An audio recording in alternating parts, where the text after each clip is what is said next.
can be really cool for nonfiction if you're writing about an idea that no one's really ever thought about.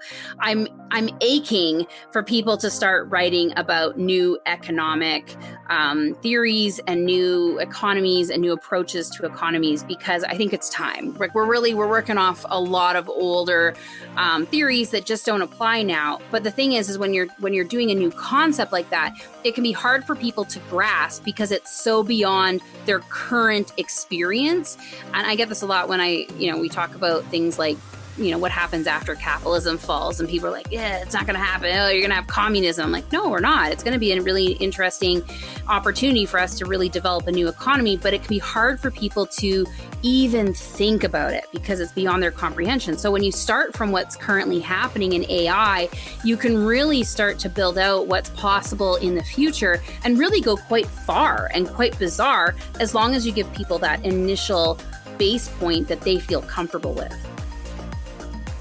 You're listening to From Post to Publish. We're your hosts, Jessica Jax. And I'm Marisa Lowen. And on this episode, we explore another checkpoint on the way to publishing over 100 books in 90 days.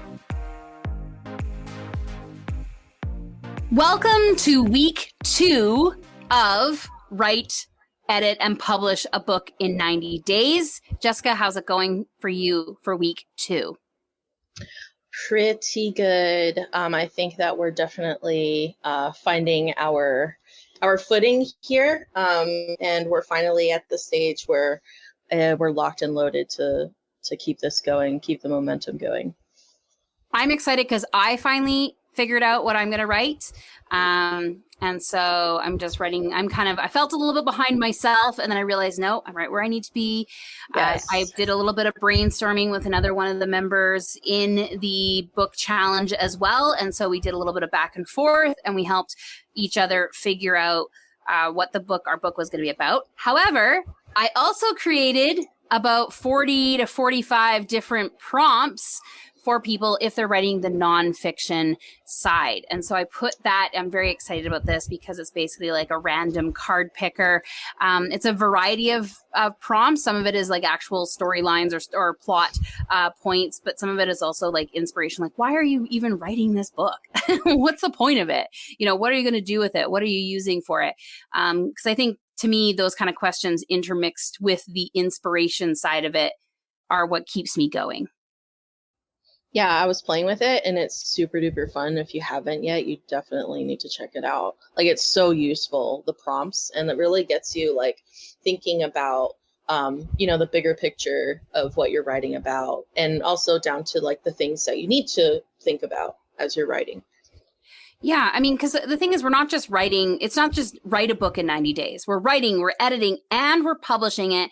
And I'm going to be doing a whole segment at the end about marketing it, using it, going on a mini virtual book tour, but also just how to use it in your life and your business in order for people to read it. Because I think it's kind of sad if you were to write a book and nobody read it, it would be just sad. So we want you to be able to get your book out in front of the people who need what you're writing, who are waiting for your words. So we're doing this whole process. So today, I think we want to talk about inspiration, because I think we're still all, even though you might have started to write, there's going to be times where you have to stop and do some research or think of new ideas. So I wanted to start talking about inspiration and where we get it and what are the different ways that we use it in writing a book. Yeah, absolutely. So quick recap on last week's podcast. I had mentioned how inspiration isn't a waterfall. It's not free flowing. It's not like constantly there, and how you have to keep refilling that cup of inspiration in order to keep going. So I wanted to kind of expound on that a little bit this week for this week's episode, and just talk to you guys a little bit about the different ways that you can refill that cup and how you can sip at it rather than chugging it all down, if that makes sense. So you guys definitely have the advantage as writers to be able to grab from the sources around you, such as, doing the research that you need to do in order to write about what you want to write about, whether that's nonfiction or fiction.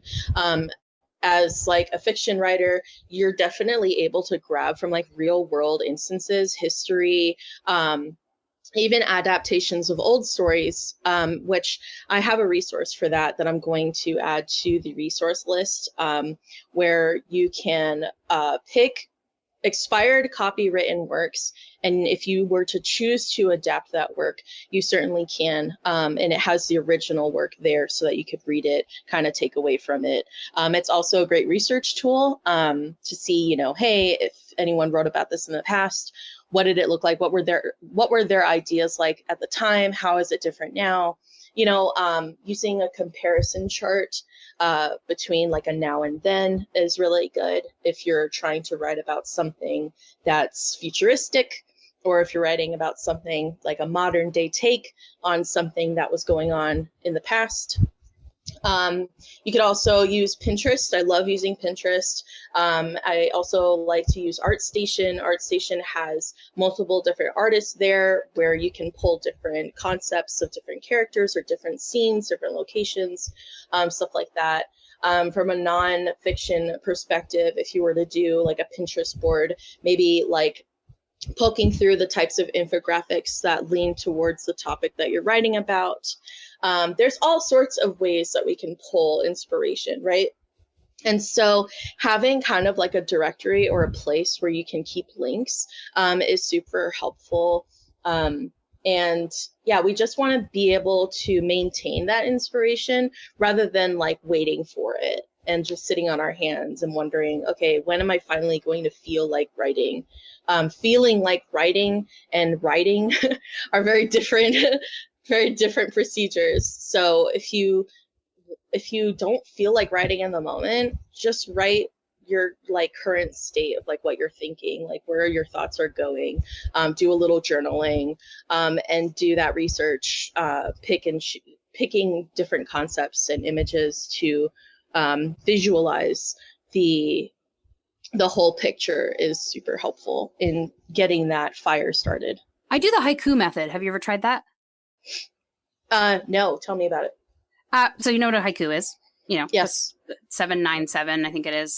So what you do is you basically, I start off sometimes not in my topic, but sometimes I do go right into my topic. And I start doing haikus about what I'm thinking about writing. And the idea behind the haiku exercise is that when you first do it, you're kind of like using your fingers to sound out the syllable. You're like, set 1, 2, 3, set. Oh, it's like 8. I got to go back. But what happens is if you do one haiku after the other, you basically can get it. The idea is that you get it to where you write a haiku in 30 seconds without thinking about the syllables. The words just start to click in your mind. And what I found is anytime I've ever had kind of a writer's block where I'm just like, how do I get started? I do the haiku exercise. But I start, even if I don't start in my original topic, I at some point switch my haikus to the topic I'm writing on. And then I do those haikus for a bit. And then all of a sudden I find that those last 3 haikus, I start writing paragraphs right after it. And all it did is it kind of warmed up your brain and it basically stopped. It got you out of thinking. So when you started the haiku, you were like counting 7, 8, 9, all those, out loud. And then as you got it, your brain said, oh, no, wait, I know what we're doing here. We're writing. And it gets you out of the overthinking stage of what to write.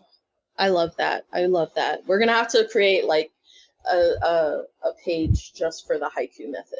I do have one. I used to use it all the time in my Oh, good. Yeah, I actually have. I thought about it this weekend. I'm like, I'll drop it in. So I'll drop it in the tools, the doc section in Heartbeat as well for the members who are currently doing it. Yeah, I think these things are interesting. Now, one thing I just wanted to point out, when you were talking about going through Pinterest and getting inspiration.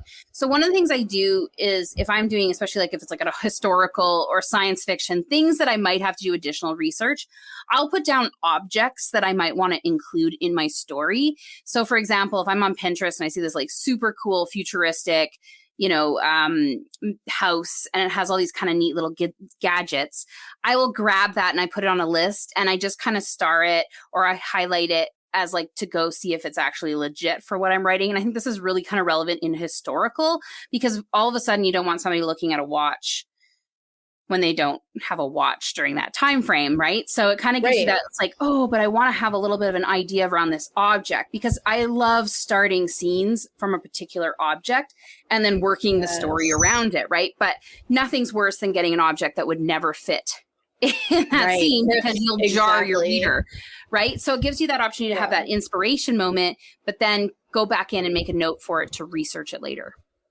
Right. That's great that you say that, because that's actually a really like well-known writing basically tool that you can do, is writing from the perspective of an object in the room, and as if the object is watching what's going on and the scene playing out in the room.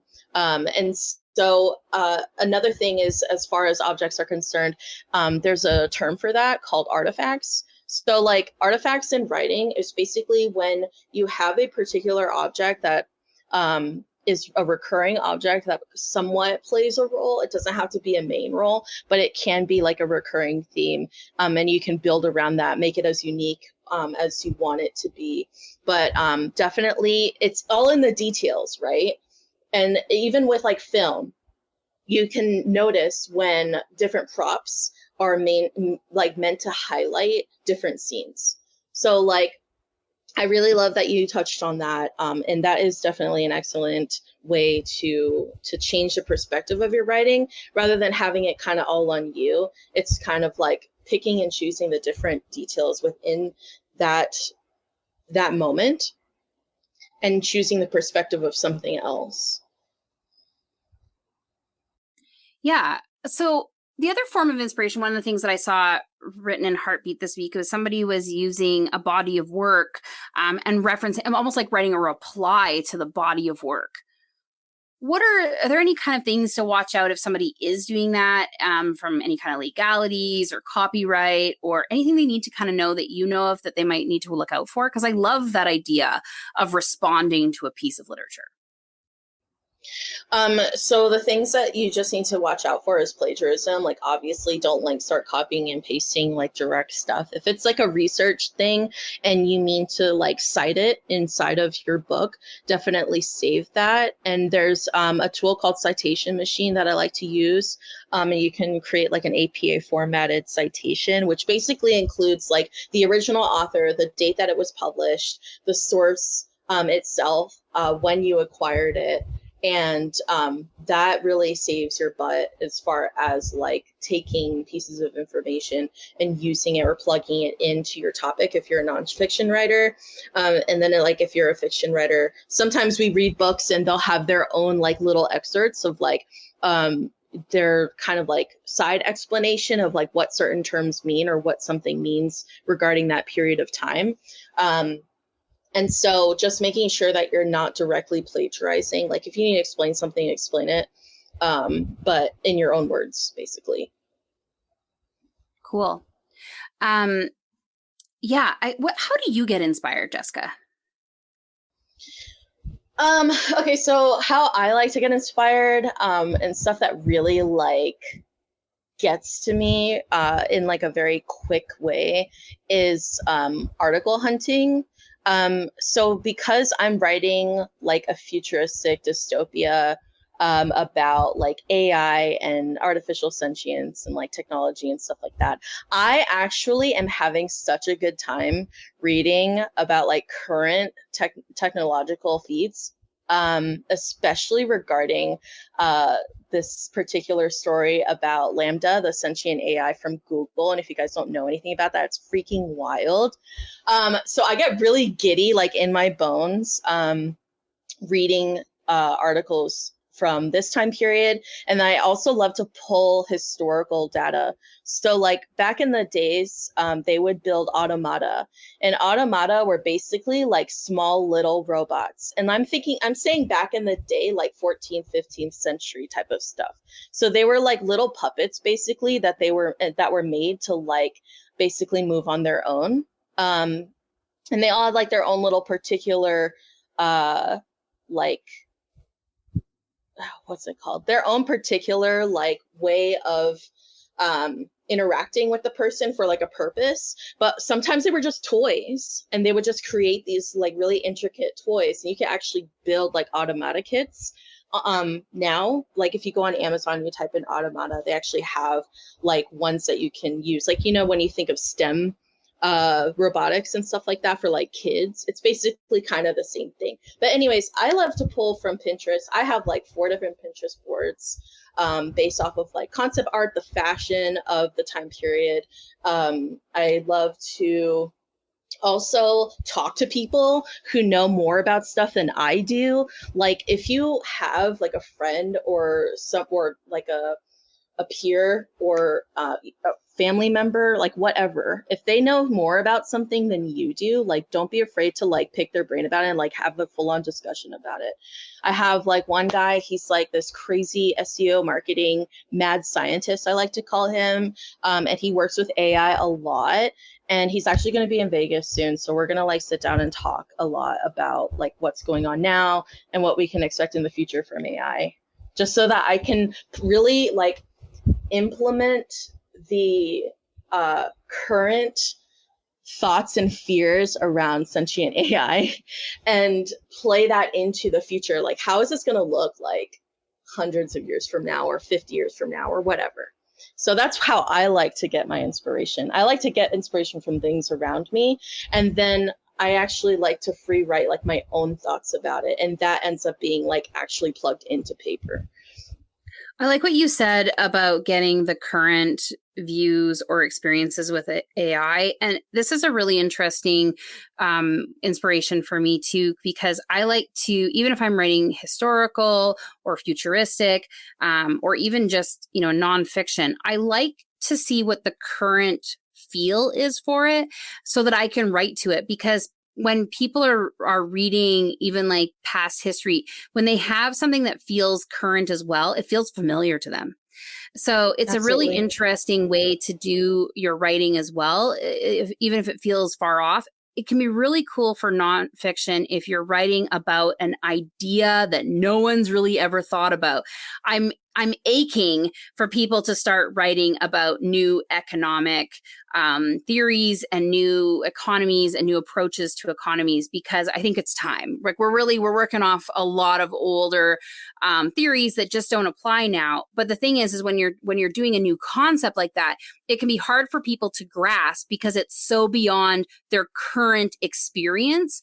And I get this a lot when we talk about things like, what happens after capitalism falls, and people are like, yeah, it's not going to happen. Oh, you're going to have communism. I'm like, no, we're not. It's going to be a really interesting opportunity for us to really develop a new economy, but it can be hard for people to even think about it because it's beyond their comprehension. So when you start from what's currently happening in AI, you can really start to build out what's possible in the future and really go quite far and quite bizarre, as long as you give people that initial base point that they feel comfortable with. Absolutely. Like being relatable is a huge thing that needs to be incorporated in writing so that people can understand like how the current events of today is going to affect them tomorrow and how it affected people in the past. So like even superhero movies, there's always going to be a relatable theme. Okay, there's always going to be like a love interest. There's always going to be that sense of danger and fear of like losing your friends or losing your family. Those are relatable cues that are embedded into like these far out ideas. So being ostracized for having something different. Exactly. So you can always play on relatability, no matter how small or how big it is. And it's definitely going to do more help than harm. Regarding, that as a way of writing. Now I know one thing like bringing your audience in general. Yeah. And I know one thing that can happen is people worry about being too inspired. They verge on being copycats, or they are too heavily relying on other works that they've read. How can they kind of do a spot check on themselves to make sure, other than Grammarly and, the getting somebody else to read it, but how do you think that people can do that as they're writing so they don't have to go back afterwards and do a big edit? So if you're taking like inspiration from a direct source, like I said before, just put into practice not to like copy and paste direct things. Like copy and paste is like one of those tools that can be used for good or evil, right? So copying something, pasting it, and then putting it in your own words is one thing, but instead highlight like one or two sentences that really resonate with you and something that you really want to talk about in depth that they're not talking about in depth, you know?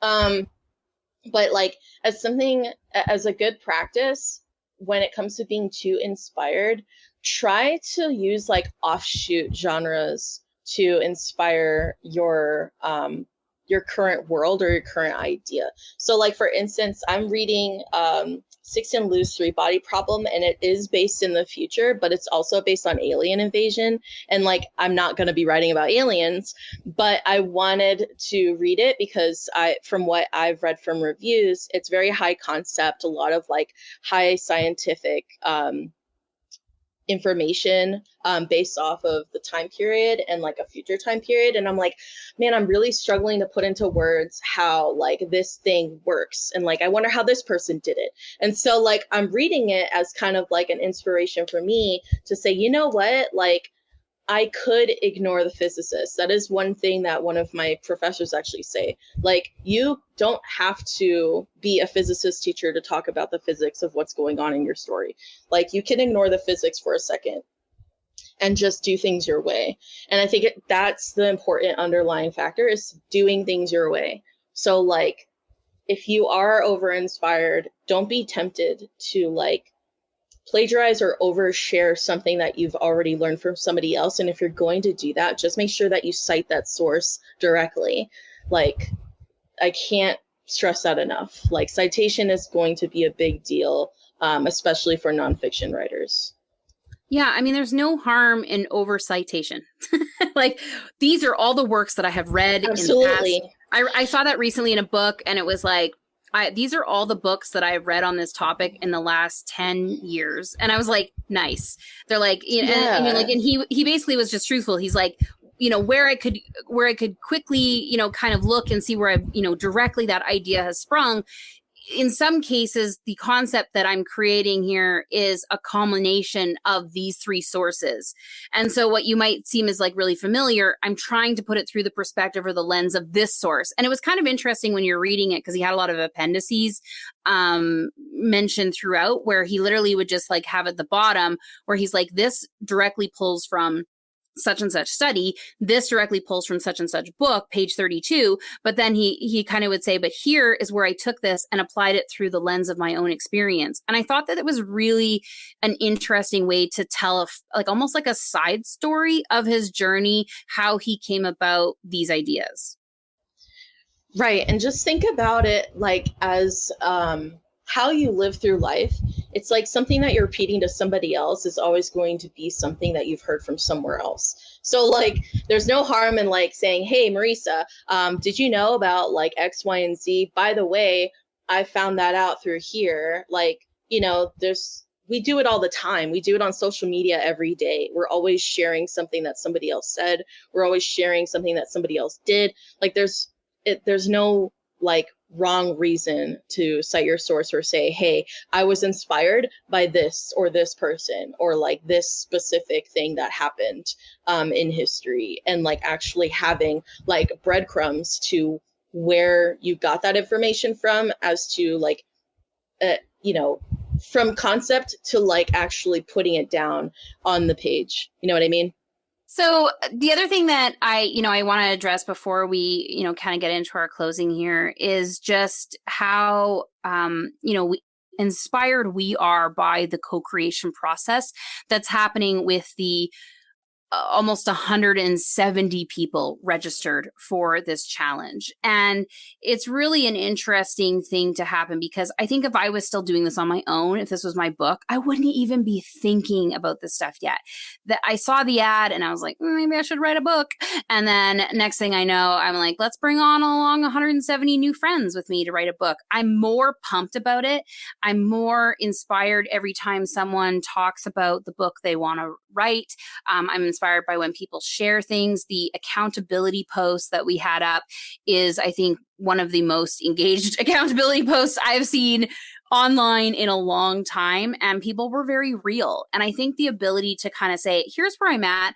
I got a whole bunch of schoolwork on my plate. Here's where I'm at. My kid didn't sleep last night.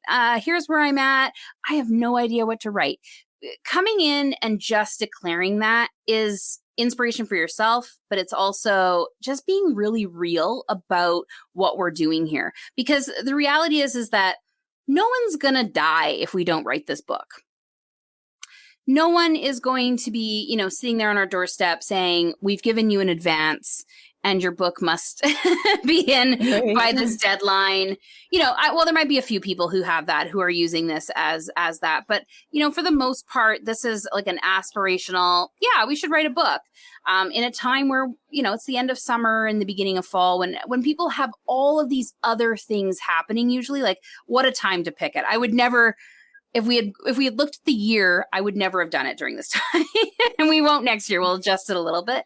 But the ability for people to show up and be really real about themselves is an inspiration to me and to other people who are in the room. Yeah, and it's 100% an inspiration to me too. Like, I go into Heartbeat, and every time I get a notification for Heartbeat, by the way, I want to point this out. I always mute notifications on every single platform. Like, I'll mute notifications eventually on Facebook. I haven't yet because this is a new account, but I always mute notifications on Discord or like a group chat or groups in general. This is the first platform I have not muted my notifications. And it's because I always love to see you guys post your updates, your process, what's going on, in your mind in the back end and, the front end of writing this book. I love to see it, and I just want to thank you guys for being so active and so willing to just be yourselves and be honest and transparent about where you're at. I was afraid, going into this, that I would need to play babysitter to a lot of people, but the fact that you guys are just going and doing it, and it doesn't even matter if I have all of the resources set in place or not, which I'm I'm posting as I go, guys, so I'm sorry that that's slow going.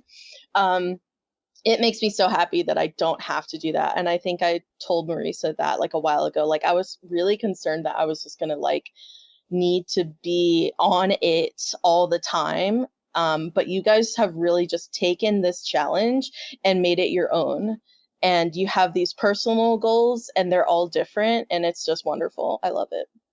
Yeah, I really want to model the leaving the hustle at the door. We're doing something here where we're writing a book in 90 days. And you know what? A good book really does take longer. We're doing snack size here. We're doing about 100 pages. And I keep trying to encourage people, because I think when they kind of look at a book, they look kind of at 300 pages and above. And we don't have to do that. A really well-written book doesn't have to be really thick. I'll just say that. But what I want to also do is model is that this is something we are doing on the side of everything else we're doing. I mean, I am sitting for most of my day in the workrooms at the Create the Rules Catalyst. I'm responding to questions. I'm doing marketing plans, business growth plans. I can't just sit all day and write. As much as I would love to, I can't do it. I have a family. You have a family. There are things that we have to do. So when we look at this, I want to really remove that pressure. I want to remove the ability to be perfect all the time. I sent out a Monday email on a Tuesday. I got a tool late, but you know what? It's up there and it's out there. And people responded to the emails already. People are, they're engaged. So we're doing okay, right?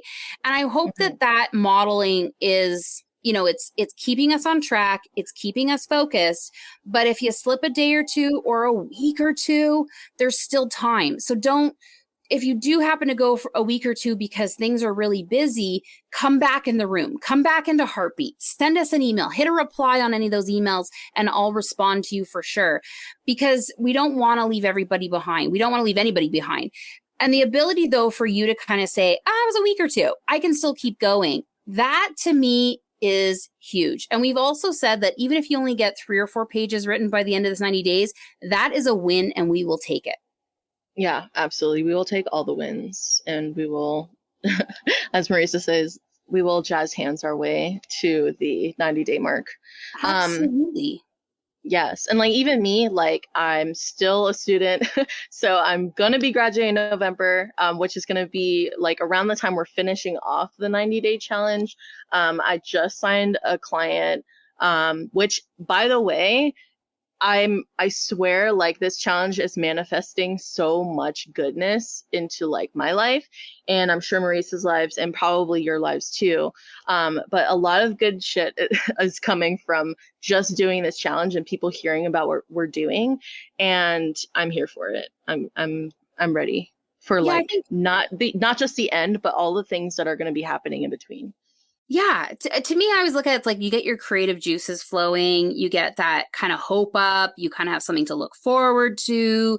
So your demeanor kind of changes, your eyes kind of open up, both literally and metaphorically. So you might see opportunities that maybe you might have missed before.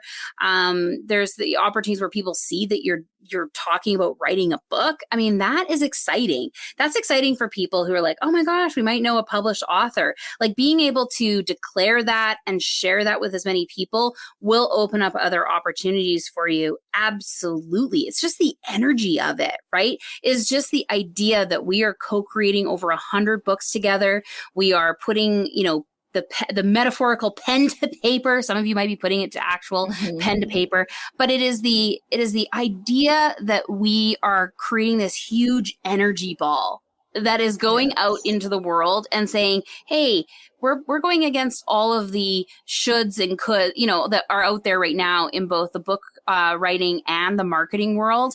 And we're kind of saying, like, what if? And that's, I think, what carries forward, right? That's what's happening, and people going, what if I wrote a book?